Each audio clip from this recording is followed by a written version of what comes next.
आप किसी और के लिए आए होंगे यार। हाथ नहीं लगा। तुम्हारे बजाय अगर फिदा ने ये बात की होती ना तो मैं तुम्हारे पूरे खानदान से मुझे कराहियत महसूस होती है। फोन पर ही उसका मुंह तोड़ देता। मुझे तुम्हारे जैसे घटिया फराजी जी, आप कैसे सो लेते इतने सुकून से? उसके साथ रहना ही नहीं है जो अपनी बीवी पे भरोसा ही नहीं करता है। क्या करूं, पागलों की तरह सड़कों पे निकल। तुमने मेरे प्रपोजल का कोई जवाब नहीं दिया। चल जाऊं उसको ढूंढने के लिए मैं। वो तो ये कह कर गई है ऐसा कुछ भी नहीं है, खुदा की कसम ऐसा कुछ भी नहीं है। कि अब मेरा इससे कोई लेना देना नहीं है। ये मेरी बीवी है, मेरे निकाह में है।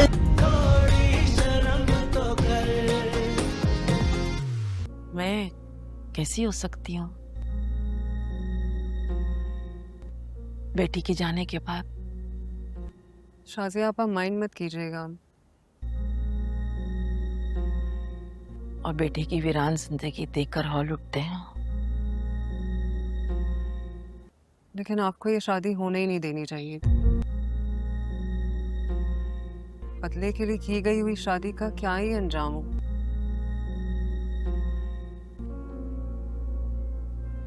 फरासत की बेटी से मुझे कोई हमदर्दी नहीं है, लेकिन जैसे वली ने शादी की है, इस रिश्ते का क्या ही होगा।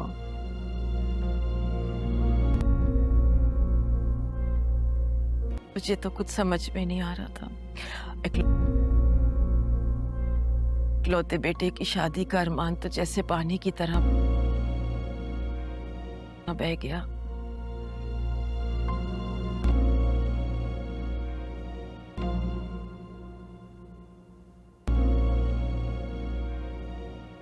तो इतना बड़ा फैसला उसने ले तो लिया,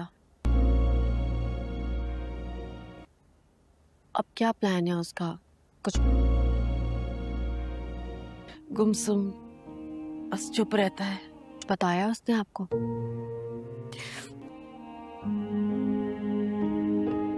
कुछ नहीं कहता। और खामोश हो गया है और ये कहती है कि अपने बाप के किए भुगतान भरेगी। यहाँ रहकर अपने साथ साथ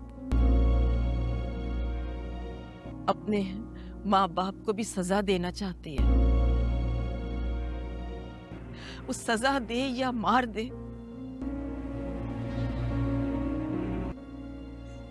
हमारे साथ जो कुछ हुआ है वो सब ठीक तो नहीं हो सकता ना? मेरी हफ्सा वापस तो नहीं आ सकती। मेरी हफ्सा वापस नहीं आ सकती।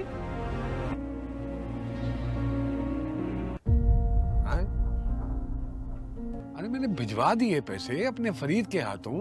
अरे कौन सा केटरिंग वाला और सारा भाई ऐसा हिसाब भाई। वही शादी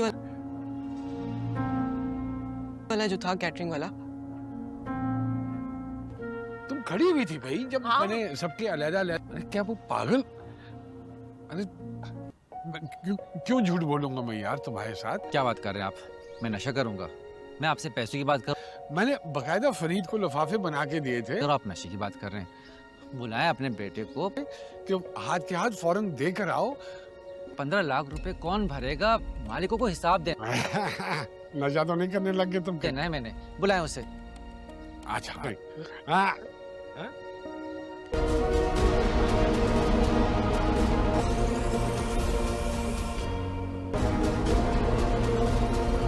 मैं बताऊं तमाशा किसे कहते हैं? मैं बताऊं तुझे? मैं तमाशा करे और मैं चुप रहूं? तमाशा बाकी से मुझे कहना है कारोबार में लगाए मुनाफा आएगा। क्या हुआ क्या है? अरे पूछो इससे क्या हुआ है। अब्बा क्या मुनाफा आएगा? 2 टके की इज्जत नहीं रहने दी इसने मेरी मोहल्ले वालों के सामने। पहले वो केटरिंग वाला, डेकोरेशन वाला, ये सब वो हफ्सा के मैसेजेस की वजह सब वालों के पैसे दिए थे। जा हिसाब से मुझे शक की नजरों से देख रहे थे। ऊपर से पैसे हड़प कर गया उनके कमीना। जब सनम घर की तरफ आ रही होती है तो बाहर ही उसे शाहजमीन मिल जाती है। शाहजमीन उसे आवाज़ देकर रोकती है और सबसे पहले फिदा की तबीयत के बारे में पूछती है। बातों बातों में वो सनम को सावधान भी करती है कि ये फरासत हर समय तुम्हारे घर के आसपास क्यों मंडराता रहता है। वो कहती है कि इस आदमी के बारे में लोग तरह तरह की बातें करते हैं। कहा जाता है कि ये लोगों को अपने असर में लेने की अजीब सी काबिलियत रखता है। इसकी दोस्ती भी ठीक नहीं और दुश्मनी भी। सनम नफरत भरी नज़रों से अपने घर के गेट के पास खड़े फरासत अंकल की तरफ देखती है और शाहजमीन से कहती है कि इन्हें छोड़ो, मुझे तुमसे एक ज़रूरी बात करनी है। शाहजमीन उसे अपने घर के अंदर ले जाती है। अंदर जाकर सनम फिदा की तबीयत के बारे में पूरी बात बताती है और अपनी मजबूरी भी सामने रखती है। वो बताती है कि उसे 2 दिन के लिए काम के सिलसिले में शहर से बाहर जाना है। ऐसे में वो फिदा को अकेला छोड़कर जाने को लेकर बहुत परेशान है। वो उसे इस हालत में अकेला नहीं छोड़ना चाहती, लेकिन फिदा खुद उसे जाने के लिए कह रहा है। इसलिए उसे किसी भरोसेमंद केयरटेकर की जरूरत है जो इन 2 दिनों में फिदा का ख्याल रख सके। सनम पूछती है कि क्या शाहजमीन की नज़र में कोई ऐसा इंसान है जो ये जिम्मेदारी निभा सके। उसे याद आता है कि शाहजमीन ने अपनी खाला की देखभाल के लिए भी किसी औरत को रखा था। इस पर शाहजमीन उसे उसी कंपनी का नंबर दे देती है जहां से उसने अपनी खाला के लिए केयरटेकर बुलवाई थी। सनम उस नंबर को लेकर काफ़ी मुतमाइन हो जाती है। वो सोचती है कि अगर किसी कंपनी के जरिए केयरटेकर आएगा तो उसे भी फिदा के बारे में तसल्ली रहेगी। वो शाहजमीन का शुक्रिया अदा करती है और घर से निकल जाती है। लेकिन बाहर फरासत साहब अभी भी वही मौजूद होते हैं। वो दरअसल ये जानने की कोशिश कर रहे होते हैं कि आखिर सनम और शाहजमीन मिलकर किस बात की योजना बना रही हैं। जैसे ही वो सनम को शाहजमीन के घर से निकलकर अपने घर की तरफ जाते देखते हैं, उसे आवाज़ देकर फिदा की तबीयत के बारे में पूछना चाहते हैं, मगर सनम उन्हें पूरी तरह नज़रअंदाज करते हुए सीधे अपने घर के अंदर चली जाती है। फरासत को ये बात बहुत नागवार गुजरती है और वो गुस्से में सोचता है कि आखिर इन दोनों के बीच क्या चल रहा है, ये वो जरूर पता लगाएगा। उधर घर के अंदर फिदा अकेला बिस्तर पर लेटा होता है। उसने खुद ही सनम को जाने की इजाज़त दी थी, लेकिन अब अकेलेपन में उसे उदासी घेरने लगती है। सनम उससे पूछती है कि क्या फरासत अंकल उससे मिलने आए थे, क्योंकि वो घर के बाहर खड़े दिखाई दे रहे थे। फिदा जवाब देता है कि हाँ, वो उसकी तबीयत पूछने आए थे। ये सुनकर सनम को बहुत गुस्सा आता है। वो कहती है कि उसे फरासत बिल्कुल भी अच्छे नहीं लगते। पहले वो गली में रोककर बातें किया करते थे और अब सीधे घर तक आने लगे हैं। फिदा सनम की बात काट देता है और कहता है कि उसे समझ नहीं आता कि सनम को फरासत से इतनी शिकायत क्यों है। उसके मुताबिक फरासत अंकल बहुत अच्छे इंसान हैं और उसका काफ़ी ख्याल रखते हैं। वो बताता है कि वो घर में बैठा बैठा बोर हो रहा था तो फरासत आकर उससे बातें करने लगे और उसका दिल बहल गया।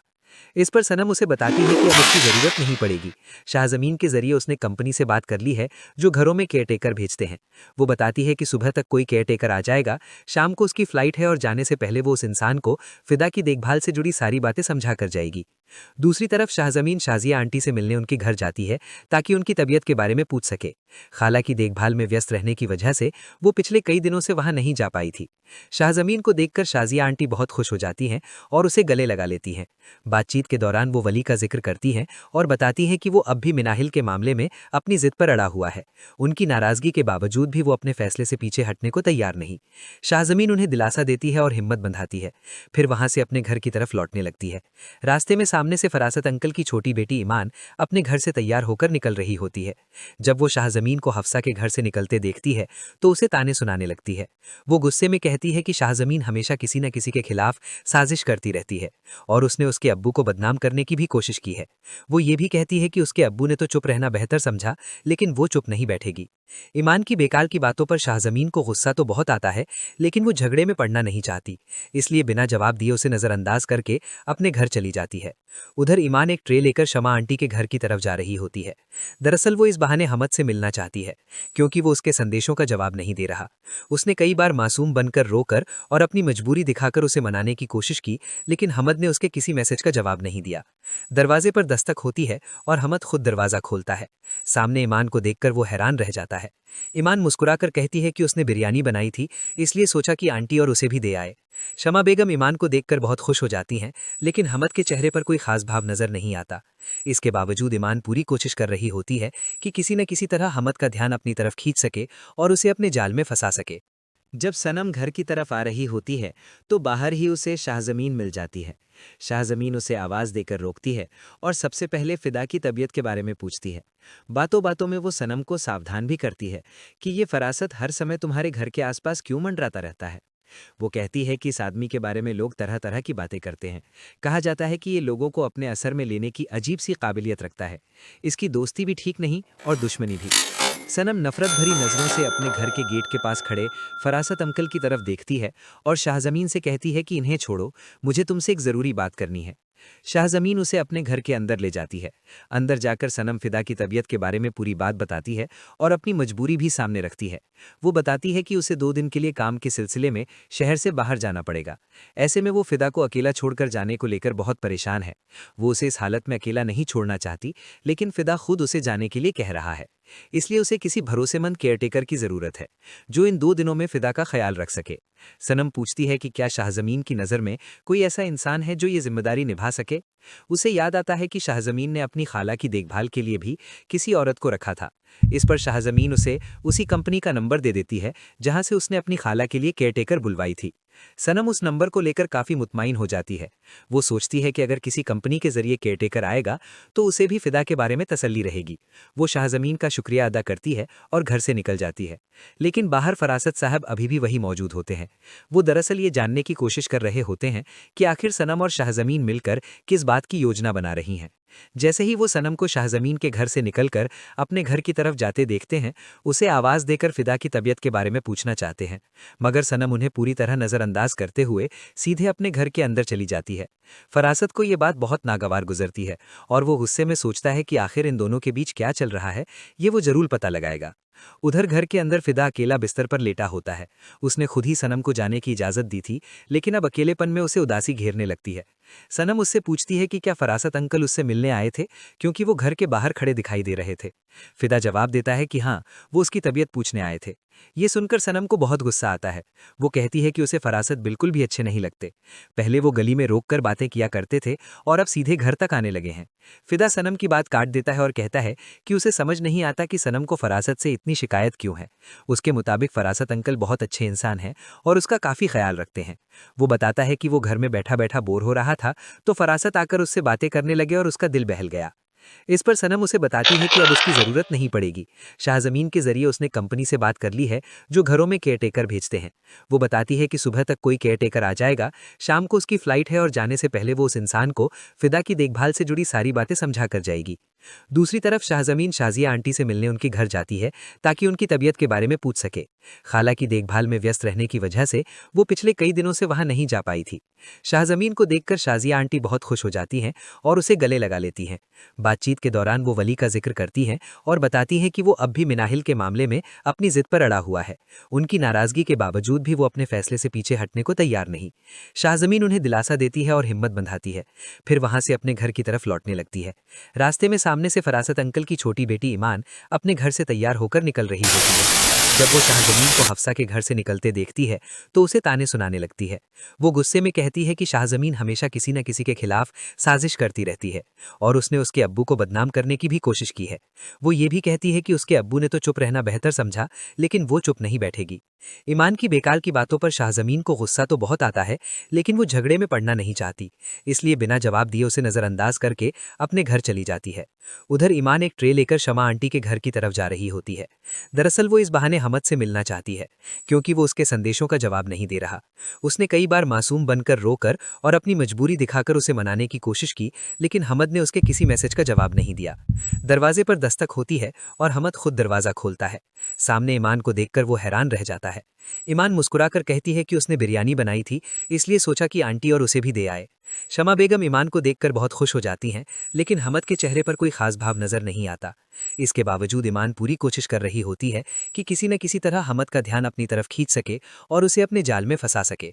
जब सनम घर की तरफ आ रही होती है तो बाहर ही उसे शाहजमीन मिल जाती है। शाहजमीन उसे आवाज़ देकर रोकती है और सबसे पहले फिदा की तबीयत के बारे में पूछती है। बातों बातों में वो सनम को सावधान भी करती है कि ये फरासत हर समय तुम्हारे घर के आसपास क्यों मंडराता रहता है। वो कहती है कि इस आदमी के बारे में लोग तरह तरह की बातें करते हैं। कहा जाता है कि ये लोगों को अपने असर में लेने की अजीब सी काबिलियत रखता है। इसकी दोस्ती भी ठीक नहीं और दुश्मनी भी। सनम नफरत भरी नज़रों से अपने घर के गेट के पास खड़े फरासत अंकल की तरफ देखती है और शाहजमीन से कहती है कि इन्हें छोड़ो, मुझे तुमसे एक ज़रूरी बात करनी है। शाहजमीन उसे अपने घर के अंदर ले जाती है।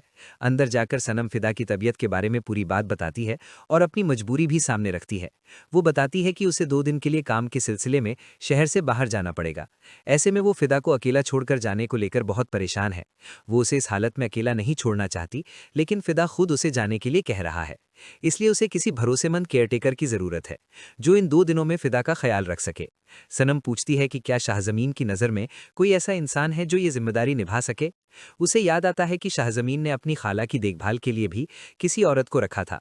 इस पर शाहजमीन उसे उसी कंपनी का नंबर दे देती है जहां से उसने अपनी खाला के लिए केयरटेकर बुलवाई थी। सनम उस नंबर को लेकर काफ़ी मुतमाइन हो जाती है। वो सोचती है कि अगर किसी कंपनी के जरिए केयरटेकर आएगा तो उसे भी फिदा के बारे में तसल्ली रहेगी। वो शाहजमीन का शुक्रिया अदा करती है और घर से निकल जाती है। लेकिन बाहर फरासत साहब अभी भी वही मौजूद होते हैं। वो दरअसल ये जानने की कोशिश कर रहे होते हैं कि आखिर सनम और शाहजमीन मिलकर किस बात की योजना बना रही हैं। जैसे ही वो सनम को शाहजमीन के घर से निकलकर अपने घर की तरफ जाते देखते हैं, उसे आवाज़ देकर फिदा की तबीयत के बारे में पूछना चाहते हैं, मगर सनम उन्हें पूरी तरह नज़रअंदाज करते हुए सीधे अपने घर के अंदर चली जाती है। फरासत को ये बात बहुत नागवार गुजरती है और वो गुस्से में सोचता है कि आखिर इन दोनों के बीच क्या चल रहा है, ये वो जरूर पता लगाएगा। उधर घर के अंदर फिदा अकेला बिस्तर पर लेटा होता है। उसने खुद ही सनम को जाने की इजाज़त दी थी, लेकिन अब अकेलेपन में उसे उदासी घेरने लगती है। सनम उससे पूछती है कि क्या फरासत अंकल उससे मिलने आए थे, क्योंकि वो घर के बाहर खड़े दिखाई दे रहे थे। फिदा जवाब देता है कि हाँ, वो उसकी तबीयत पूछने आए थे। ये सुनकर सनम को बहुत गुस्सा आता है। वो कहती है कि उसे फरासत बिल्कुल भी अच्छे नहीं लगते। पहले वो गली में रोककर बातें किया करते थे और अब सीधे घर तक आने लगे हैं। फिदा सनम की बात काट देता है और कहता है कि उसे समझ नहीं आता कि सनम को फरासत से इतनी शिकायत क्यों है। उसके मुताबिक फरासत अंकल बहुत अच्छे इंसान हैं और उसका काफ़ी ख्याल रखते हैं। वो बताता है कि वो घर में बैठा बैठा बोर हो रहा था तो फरासत आकर उससे बातें करने लगे और उसका दिल बहल गया। इस पर सनम उसे बताती है कि अब उसकी ज़रूरत नहीं पड़ेगी। शाहजमीन के जरिए उसने कंपनी से बात कर ली है जो घरों में केयरटेकर भेजते हैं। वो बताती है कि सुबह तक कोई केयरटेकर आ जाएगा, शाम को उसकी फ़्लाइट है और जाने से पहले वो उस इंसान को फिदा की देखभाल से जुड़ी सारी बातें समझा कर जाएगी। दूसरी तरफ शाहजमीन शाजिया आंटी से मिलने उनके घर जाती है ताकि उनकी तबीयत के बारे में पूछ सके। खाला की देखभाल में व्यस्त रहने की वजह से वो पिछले कई दिनों से वहां नहीं जा पाई थी। शाहजमीन को देखकर शाजिया आंटी बहुत खुश हो जाती हैं और उसे गले लगा लेती हैं। बातचीत के दौरान वो वली का जिक्र करती हैं और बताती हैं कि वो अब भी मिनाहिल के मामले में अपनी जिद पर अड़ा हुआ है। उनकी नाराजगी के बावजूद भी वो अपने फैसले से पीछे हटने को तैयार नहीं। शाहजमीन उन्हें दिलासा देती है और हिम्मत बंधाती है। फिर वहां से अपने घर की तरफ लौटने लगती है। रास्ते में सामने से फरासत अंकल की छोटी बेटी ईमान अपने घर से तैयार होकर निकल रही होती है। जब वो शाहजमीन को हफ्सा के घर से निकलते देखती है तो उसे ताने सुनाने लगती है।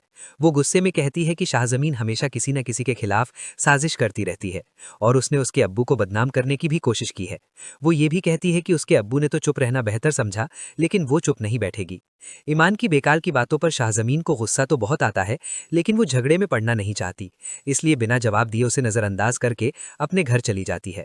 उधर ईमान एक ट्रे लेकर शमा आंटी के घर की तरफ जा रही होती है। दरअसल वो इस बहाने हमद से मिलना चाहती है, क्योंकि वो उसके संदेशों का जवाब नहीं दे रहा। उसने कई बार मासूम बनकर रोकर और अपनी मजबूरी दिखाकर उसे मनाने की कोशिश की, लेकिन हमद ने उसके किसी मैसेज का जवाब नहीं दिया। दरवाजे पर दस्तक होती है और हमद खुद दरवाजा खोलता है। सामने ईमान को देखकर वो हैरान रह जाता है। ईमान मुस्कुराकर कहती है कि उसने बिरयानी बनाई थी, इसलिए सोचा कि आंटी और उसे भी दे आए। शमा बेगम ईमान को देखकर बहुत खुश हो जाती हैं, लेकिन हमद के चेहरे पर कोई खास भाव नजर नहीं आता। इसके बावजूद ईमान पूरी कोशिश कर रही होती है कि किसी न किसी तरह हमद का ध्यान अपनी तरफ खींच सके और उसे अपने जाल में फंसा सके। जब सनम घर की तरफ आ रही होती है तो बाहर ही उसे शाहजमीन मिल जाती है। शाहजमीन उसे आवाज़ देकर रोकती है और सबसे पहले फिदा की तबीयत के बारे में पूछती है। बातों बातों में वो सनम को सावधान भी करती है कि ये फरासत हर समय तुम्हारे घर के आसपास क्यों मंडराता रहता है। वो कहती है कि इस आदमी के बारे में लोग तरह तरह की बातें करते हैं। कहा जाता है कि ये लोगों को अपने असर में लेने की अजीब सी काबिलियत रखता है। इसकी दोस्ती भी ठीक नहीं और दुश्मनी भी। सनम नफरत भरी नज़रों से अपने घर के गेट के पास खड़े फरासत अंकल की तरफ देखती है और शाहजमीन से कहती है कि इन्हें छोड़ो, मुझे तुमसे एक ज़रूरी बात करनी है। शाहजमीन उसे अपने घर के अंदर ले जाती है। अंदर जाकर सनम फिदा की तबीयत के बारे में पूरी बात बताती है और अपनी मजबूरी भी सामने रखती है। वो बताती है कि उसे 2 दिन के लिए काम के सिलसिले में शहर से बाहर जाना पड़ेगा। ऐसे में वो फिदा को अकेला छोड़कर जाने को लेकर बहुत परेशान है। वो उसे इस हालत में अकेला नहीं छोड़ना चाहती, लेकिन फिदा खुद उसे जाने के लिए कह रहा है। इसलिए उसे किसी भरोसेमंद केयरटेकर की ज़रूरत है जो इन 2 दिनों में फिदा का ख्याल रख सके। सनम पूछती है कि क्या शाहजमीन की नज़र में कोई ऐसा इंसान है जो ये जिम्मेदारी निभा सके। उसे याद आता है कि शाहजमीन ने अपनी खाला की देखभाल के लिए भी किसी औरत को रखा था। इस पर शाहजमीन उसे उसी कंपनी का नंबर दे देती है जहां से उसने अपनी खाला के लिए केयरटेकर बुलवाई थी। सनम उस नंबर को लेकर काफी मुतमाइन हो जाती है। वो सोचती है कि अगर किसी कंपनी के जरिए केयरटेकर आएगा तो उसे भी फिदा के बारे में तसल्ली रहेगी। वो शाहजमीन का शुक्रिया अदा करती है और घर से निकल जाती है। लेकिन बाहर फरासत साहब भी वहीं मौजूद होते हैं। वो दरअसल ये जानने की कोशिश कर रहे होते हैं कि आखिर सनम और शाहजमीन मिलकर किस बात की योजना बना रही हैं। जैसे ही वो सनम को शाहजमीन के घर से निकलकर अपने घर की तरफ जाते देखते हैं, उसे आवाज़ देकर फिदा की तबीयत के बारे में पूछना चाहते हैं, मगर सनम उन्हें पूरी तरह नज़रअंदाज करते हुए सीधे अपने घर के अंदर चली जाती है। फरासत को ये बात बहुत नागवार गुजरती है और वो गुस्से में सोचता है कि आखिर इन दोनों के बीच क्या चल रहा है, ये वो जरूर पता लगाएगा। उधर घर के अंदर फिदा अकेला बिस्तर पर लेटा होता है। उसने खुद ही सनम को जाने की इजाज़त दी थी, लेकिन अब अकेलेपन में उसे उदासी घेरने लगती है। सनम उससे पूछती है कि क्या फरासत अंकल उससे मिलने आए थे, क्योंकि वो घर के बाहर खड़े दिखाई दे रहे थे। फिदा जवाब देता है कि हाँ, वो उसकी तबीयत पूछने आए थे। ये सुनकर सनम को बहुत गुस्सा आता है। वो कहती है कि उसे फरासत बिल्कुल भी अच्छे नहीं लगते। पहले वो गली में रोककर बातें किया करते थे और अब सीधे घर तक आने लगे हैं। फिदा सनम की बात काट देता है और कहता है कि उसे समझ नहीं आता कि सनम को फरासत से इतनी शिकायत क्यों है।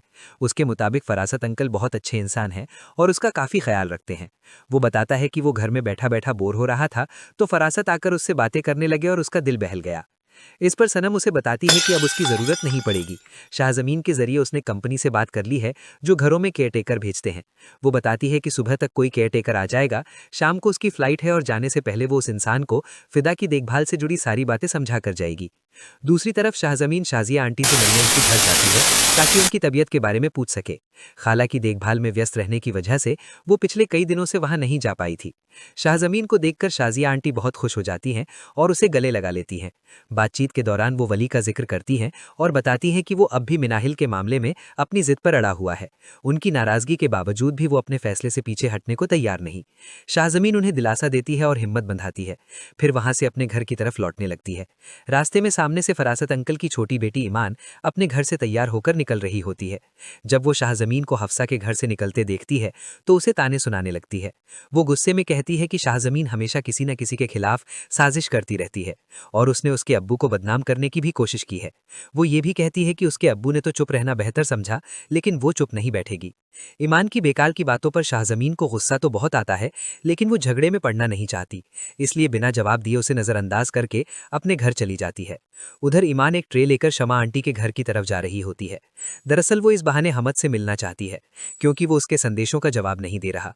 उसने कई बार मासूम बनकर रोकर और अपनी मजबूरी दिखाकर उसे मनाने की कोशिश की, लेकिन हमद ने उसके किसी मैसेज का जवाब नहीं दिया। दरवाजे पर दस्तक होती है और हमद खुद दरवाजा खोलता है। सामने ईमान को देखकर वो हैरान रह जाता है। ईमान मुस्कुराकर कहती है कि उसने बिरयानी बनाई थी, इसलिए सोचा कि आंटी और उसे भी दे आए। शमा बेगम ईमान को देखकर बहुत खुश हो जाती हैं, लेकिन हमद के चेहरे पर कोई खास भाव नजर नहीं आता। इसके बावजूद ईमान पूरी कोशिश कर रही होती है कि किसी न किसी तरह हमद का ध्यान अपनी तरफ खींच सके और उसे अपने जाल में फंसा सके। जब सनम घर की तरफ आ रही होती है तो बाहर ही उसे शाहजमीन मिल जाती है। शाहजमीन उसे आवाज़ देकर रोकती है और सबसे पहले फिदा की तबीयत के बारे में पूछती है। बातों बातों में वो सनम को सावधान भी करती है कि ये फरासत हर समय तुम्हारे घर के आसपास क्यों मंडराता रहता है। वो कहती है कि इस आदमी के बारे में लोग तरह तरह की बातें करते हैं। कहा जाता है कि ये लोगों को अपने असर में लेने की अजीब सी काबिलियत रखता है। इसकी दोस्ती भी ठीक नहीं और दुश्मनी भी। सनम नफरत भरी नज़रों से अपने घर के गेट के पास खड़े फरासत अंकल की तरफ देखती है और शाहजमीन से कहती है कि इन्हें छोड़ो, मुझे तुमसे एक ज़रूरी बात करनी है। शाहजमीन उसे अपने घर के अंदर ले जाती है। अंदर जाकर सनम फिदा की तबीयत के बारे में पूरी बात बताती है और अपनी मजबूरी भी सामने रखती है। वो बताती है कि उसे 2 दिन के लिए काम के सिलसिले में शहर से बाहर जाना पड़ेगा। ऐसे में वो फिदा को अकेला छोड़कर जाने को लेकर बहुत परेशान है। वो उसे इस हालत में अकेला नहीं छोड़ना चाहती, लेकिन फिदा खुद उसे जाने के लिए कह रहा है। इसलिए उसे किसी भरोसेमंद केयरटेकर की ज़रूरत है जो इन 2 दिनों में फिदा का ख्याल रख सके। सनम पूछती है कि क्या शाहजमीन की नज़र में कोई ऐसा इंसान है जो ये जिम्मेदारी निभा सके। उसे याद आता है कि शाहजमीन ने अपनी खाला की देखभाल के लिए भी किसी औरत को रखा था। इस पर शाहजमीन उसे उसी कंपनी का नंबर दे देती है जहां से उसने अपनी खाला के लिए केयरटेकर बुलवाई थी। सनम उस नंबर को लेकर काफी मुतमाइन हो जाती है। वो सोचती है कि अगर किसी कंपनी के जरिए केयरटेकर आएगा तो उसे भी फिदा के बारे में तसल्ली रहेगी। वो शाहजमीन का शुक्रिया अदा करती है और घर से निकल जाती है। लेकिन बाहर फरासत साहब अभी भी वही मौजूद होते हैं। वो दरअसल ये जानने की कोशिश कर रहे होते हैं कि आखिर सनम और शाहजमीन मिलकर किस बात की योजना बना रही हैं। जैसे ही वो सनम को शाहजमीन के घर से निकलकर अपने घर की तरफ जाते देखते हैं, उसे आवाज देकर फिदा की तबीयत के बारे में पूछना चाहते हैं, मगर सनम उन्हें पूरी तरह नजरअंदाज करते हुए सीधे अपने घर के अंदर चली जाती है। फरासत को ये बात बहुत नागवार गुजरती है और वो गुस्से में सोचता है कि आखिर इन दोनों के बीच क्या चल रहा है, ये वो जरूर पता लगाएगा। उधर घर के अंदर फिदा अकेला बिस्तर पर लेटा होता है। उसने खुद ही सनम को जाने की इजाजत दी थी, लेकिन अब अकेलेपन में उसे उदासी घेरने लगती है। सनम उससे पूछती है कि क्या फरासत अंकल उससे मिलने आए थे, क्योंकि वो घर के बाहर खड़े दिखाई दे रहे थे। फिदा जवाब देता है कि हाँ, वो उसकी तबीयत पूछने आए थे। ये सुनकर सनम को बहुत गुस्सा आता है। वो कहती है कि उसे फरासत बिल्कुल भी अच्छे नहीं लगते। पहले वो गली में रोककर बातें किया करते थे और अब सीधे घर तक आने लगे हैं। फिदा सनम की बात काट देता है और कहता है कि उसे समझ नहीं आता कि सनम को फरासत से इतनी शिकायत क्यों है। उसके मुताबिक फरासत अंकल बहुत अच्छे इंसान हैं और उसका काफ़ी ख्याल रखते हैं। वो बताता है कि वो घर में बैठा बैठा बोर हो रहा था तो फरासत आकर उससे बातें करने लगे और उसका दिल बहल गया। इस पर सनम उसे बताती है कि अब उसकी ज़रूरत नहीं पड़ेगी। शाहजमीन के जरिए उसने कंपनी से बात कर ली है जो घरों में केयरटेकर भेजते हैं। वो बताती है कि सुबह तक कोई केयरटेकर आ जाएगा, शाम को उसकी फ़्लाइट है और जाने से पहले वो उस इंसान को फिदा की देखभाल से जुड़ी सारी बातें समझा कर जाएगी। दूसरी तरफ शाहजमीन शाजिया आंटी से मिलने उनके घर जाती है ताकि उनकी तबीयत के बारे में पूछ सके। खाला की देखभाल में व्यस्त रहने की वजह से वो पिछले कई दिनों से वहां नहीं जा पाई थी। शाहजमीन को देखकर शाजिया आंटी बहुत खुश हो जाती हैं और उसे गले लगा लेती हैं। बातचीत के दौरान वो वली का जिक्र करती हैं और बताती हैं कि वो अब भी मिनाहिल के मामले में अपनी जिद पर अड़ा हुआ है। उनकी नाराजगी के बावजूद भी वो अपने फैसले से पीछे हटने को तैयार नहीं। शाहजमीन उन्हें दिलासा देती है और हिम्मत बंधाती है। फिर वहां से अपने घर की तरफ लौटने लगती है। रास्ते में सामने से फरासत अंकल की छोटी बेटी ईमान अपने घर से तैयार होकर निकल रही होती है। जब वो शाहजमीन को हफ्सा के घर से निकलते देखती है तो उसे ताने सुनाने लगती है। वो गुस्से में कहती है कि शाहजमीन हमेशा किसी न किसी के खिलाफ साजिश करती रहती है और उसने उसके अब्बू को बदनाम करने की भी कोशिश की है। वो ये भी कहती है कि उसके अब्बू ने तो चुप रहना बेहतर समझा, लेकिन वो चुप नहीं बैठेगी। ईमान की बेकार की बातों पर शाहजमीन को गुस्सा तो बहुत आता है, लेकिन वो झगड़े में पड़ना नहीं चाहती, इसलिए बिना जवाब दिए उसे नजरअंदाज करके अपने घर चली जाती है। उधर ईमान एक ट्रे लेकर शमा आंटी के घर की तरफ जा रही होती है। दरअसल वो इस बहाने हमद से मिलना चाहती है, क्योंकि वो उसके संदेशों का जवाब नहीं दे रहा। उसने कई बार मासूम बनकर रोकर और अपनी मजबूरी दिखाकर उसे मनाने की कोशिश की, लेकिन हमद ने उसके किसी मैसेज का जवाब नहीं दिया। दरवाजे पर दस्तक होती है और हमद खुद दरवाजा खोलता है। सामने ईमान को देखकर वो हैरान रह जाता है। ईमान मुस्कुराकर कहती है कि उसने बिरयानी बनाई थी, इसलिए सोचा कि आंटी और उसे भी दे आए। शमा बेगम ईमान को देखकर बहुत खुश हो जाती हैं, लेकिन हमद के चेहरे पर कोई खास भाव नजर नहीं आता। इसके बावजूद ईमान पूरी कोशिश कर रही होती है कि किसी न किसी तरह हमद का ध्यान अपनी तरफ खींच सके और उसे अपने जाल में फंसा सके। जब सनम घर की तरफ आ रही होती है तो बाहर ही उसे शाहजमीन मिल जाती है। शाहजमीन उसे आवाज़ देकर रोकती है और सबसे पहले फिदा की तबीयत के बारे में पूछती है। बातों बातों में वो सनम को सावधान भी करती है कि ये फरासत हर समय तुम्हारे घर के आसपास क्यों मंडराता रहता है। वो कहती है कि इस आदमी के बारे में लोग तरह तरह की बातें करते हैं। कहा जाता है कि ये लोगों को अपने असर में लेने की अजीब सी काबिलियत रखता है। इसकी दोस्ती भी ठीक नहीं और दुश्मनी भी। सनम नफरत भरी नज़रों से अपने घर के गेट के पास खड़े फरासत अंकल की तरफ देखती है और शाहजमीन से कहती है कि इन्हें छोड़ो, मुझे तुमसे एक ज़रूरी बात करनी है। शाहजमीन उसे अपने घर के अंदर ले जाती है। अंदर जाकर सनम फिदा की तबीयत के बारे में पूरी बात बताती है और अपनी मजबूरी भी सामने रखती है। वो बताती है कि उसे 2 दिन के लिए काम के सिलसिले में शहर से बाहर जाना पड़ेगा। ऐसे में वो फिदा को अकेला छोड़कर जाने को लेकर बहुत परेशान है। वो उसे इस हालत में अकेला नहीं छोड़ना चाहती, लेकिन फिदा खुद उसे जाने के लिए कह रहा है। इसलिए उसे किसी भरोसेमंद केयरटेकर की जरूरत है जो इन 2 दिनों में फिदा का ख्याल रख सके। सनम पूछती है कि क्या शाहजमीन की नज़र में कोई ऐसा इंसान है जो ये जिम्मेदारी निभा सके। उसे याद आता है कि शाहजमीन ने अपनी खाला की देखभाल के लिए भी किसी औरत को रखा था। इस पर शाहजमीन उसे उसी कंपनी का नंबर दे देती है जहां से उसने अपनी खाला के लिए केयरटेकर बुलवाई थी। सनम उस नंबर को लेकर काफ़ी मुतमाइन हो जाती है। वो सोचती है कि अगर किसी कंपनी के जरिए केयरटेकर आएगा तो उसे भी फिदा के बारे में तसल्ली रहेगी। वो शाहजमीन का शुक्रिया अदा करती है और घर से निकल जाती है। लेकिन बाहर फरासत साहब अभी भी वही मौजूद होते हैं। वो दरअसल ये जानने की कोशिश कर रहे होते हैं कि आखिर सनम और शाहजमीन मिलकर किस बात की योजना बना रही हैं। जैसे ही वो सनम को शाहजमीन के घर से निकलकर अपने घर की तरफ जाते देखते हैं, उसे आवाज़ देकर फिदा की तबीयत के बारे में पूछना चाहते हैं, मगर सनम उन्हें पूरी तरह नज़रअंदाज करते हुए सीधे अपने घर के अंदर चली जाती है। फरासत को ये बात बहुत नागवार गुजरती है और वो गुस्से में सोचता है कि आखिर इन दोनों के बीच क्या चल रहा है, ये वो जरूर पता लगाएगा।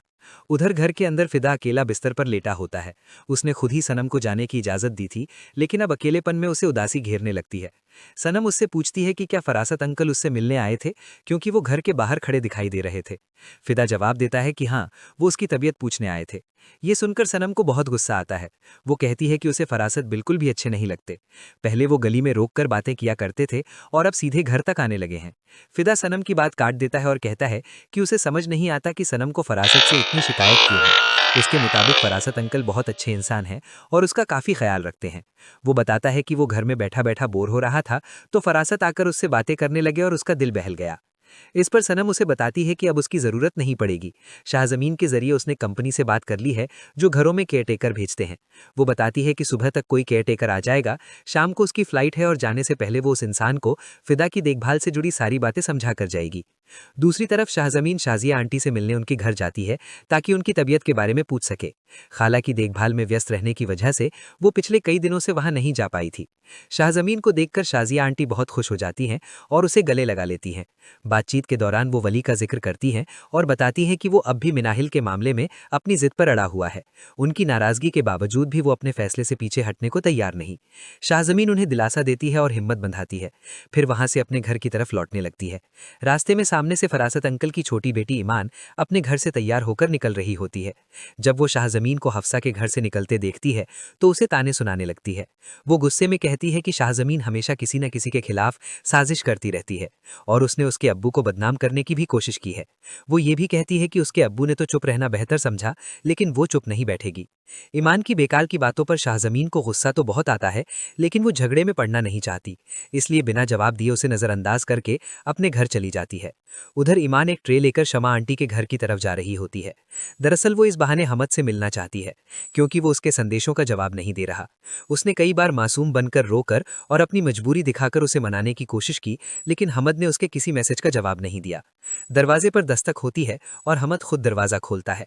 सामने ईमान को देखकर वो हैरान रह जाता है। ईमान मुस्कुराकर कहती है कि उसने बिरयानी बनाई थी, इसलिए सोचा कि आंटी और उसे भी दे आए। शमा बेगम ईमान को देखकर बहुत खुश हो जाती हैं, लेकिन हमद के चेहरे पर कोई खास भाव नजर नहीं आता।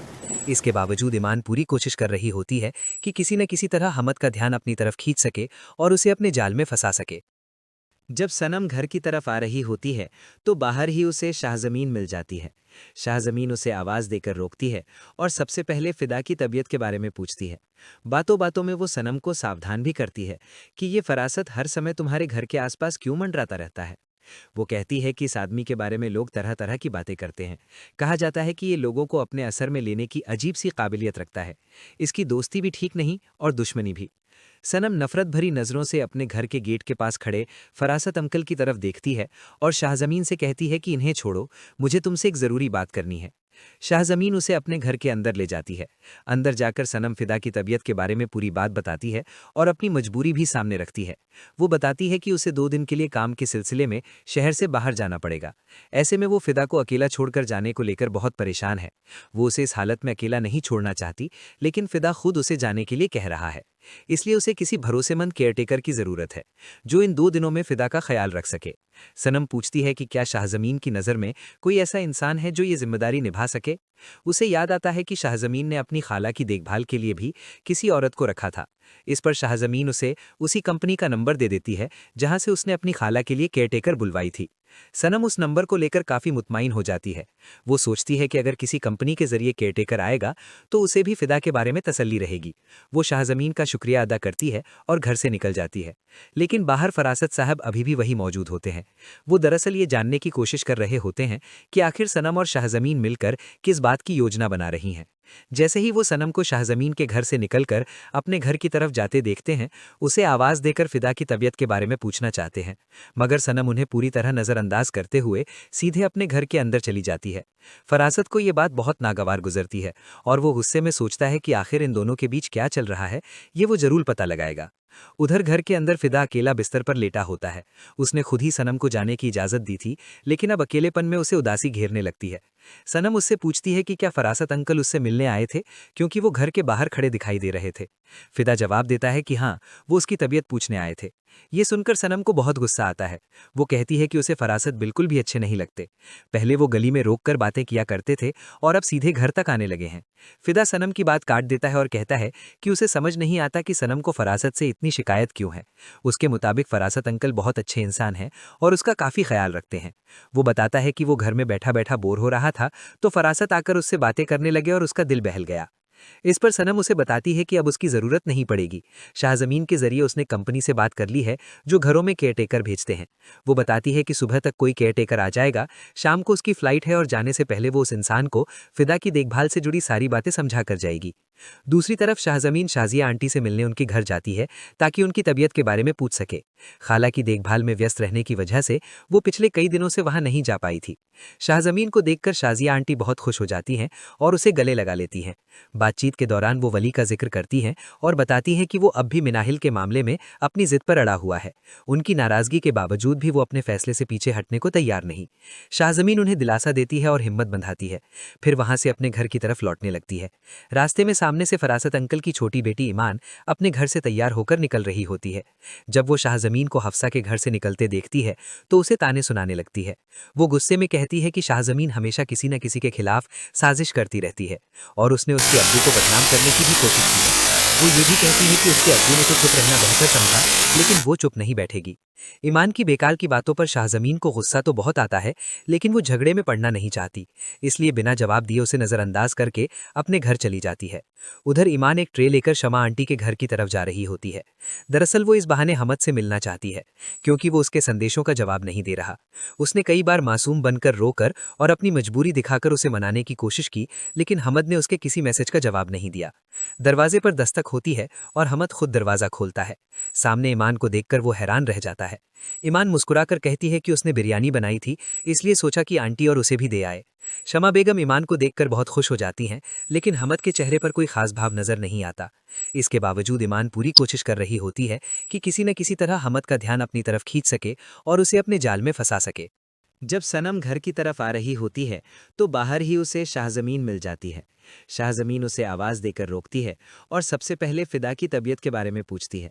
बातों बातों में वो सनम को सावधान भी करती है कि ये फरासत हर समय तुम्हारे घर के आसपास क्यों मंडराता रहता है। वो कहती है कि इस आदमी के बारे में लोग तरह तरह की बातें करते हैं। कहा जाता है कि ये लोगों को अपने असर में लेने की अजीब सी काबिलियत रखता है। इसकी दोस्ती भी ठीक नहीं और दुश्मनी भी। सनम नफरत भरी नज़रों से अपने घर के गेट के पास खड़े फरासत अंकल की तरफ देखती है और शाहज़मीन से कहती है कि इन्हें छोड़ो, मुझे तुमसे एक ज़रूरी बात करनी है। शाहज़मीन उसे अपने घर के अंदर ले जाती है। अंदर जाकर सनम फिदा की तबीयत के बारे में पूरी बात बताती है और अपनी मजबूरी भी सामने रखती है। वो बताती है कि उसे 2 दिन के लिए काम के सिलसिले में शहर से बाहर जाना पड़ेगा। ऐसे में वो फिदा को अकेला छोड़कर जाने को लेकर बहुत परेशान है। वो उसे इस हालत में अकेला नहीं छोड़ना चाहती, लेकिन फिदा खुद उसे जाने के लिए कह रहा है। इसलिए उसे किसी भरोसेमंद केयरटेकर की ज़रूरत है जो इन 2 दिनों में फिदा का ख्याल रख सके। सनम पूछती है कि क्या शाहज़मीन की नज़र में कोई ऐसा इंसान है जो ये जिम्मेदारी निभा सके। उसे याद आता है कि शाहज़मीन ने अपनी खाला की देखभाल के लिए भी किसी औरत को रखा था। इस पर शाहज़मीन उसे उसी कंपनी का नंबर दे देती है जहां से उसने अपनी खाला के लिए केयरटेकर बुलवाई थी। सनम उस नंबर को लेकर काफ़ी मुतमईन हो जाती है। वो सोचती है कि अगर किसी कंपनी के जरिए केयरटेकर आएगा तो उसे भी फिदा के बारे में तसल्ली रहेगी। वो शाहज़मीन का शुक्रिया अदा करती है और घर से निकल जाती है, लेकिन बाहर फरासत साहब अभी भी वही मौजूद होते हैं। वो